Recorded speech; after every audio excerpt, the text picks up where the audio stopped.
บมันไว้อยู่หรือบ่เสื้อโตนั้นที่เซ็นให้กันก่อนจากลามีแต่หอยยิ้มหูเก่าที่เคยถ่ายกันมา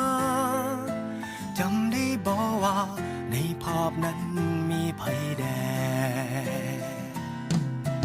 วันเวลาผ่านเลย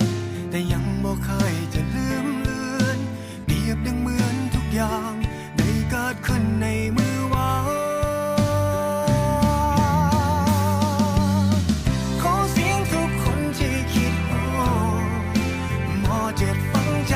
อยู่ใส่ผู้ใดที่คิดแฟนเก่าตอนนั้น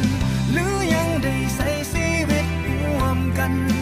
ยินดีนำเด้อคิดฮอดกินซอขาวสาวเปียกผมห้องเฮียนบ่มีพัดลมก็ยังตั้งใจศึกษา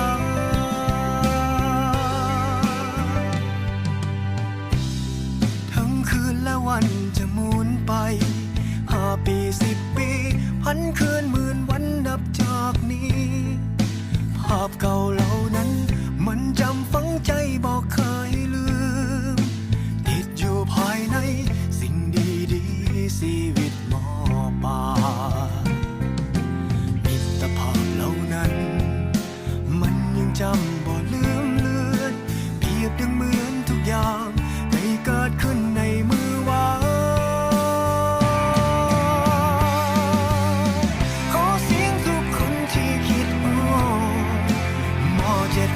ใจ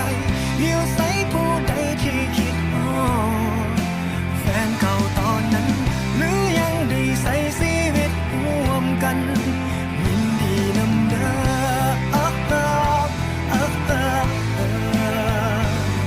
คิดฮอดกินซอขาวสาวเปียกผมห้องเฮียนที่ฝึกอบรมจนพวกเขาได้ดี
ที่ฝึกอบรมจนพว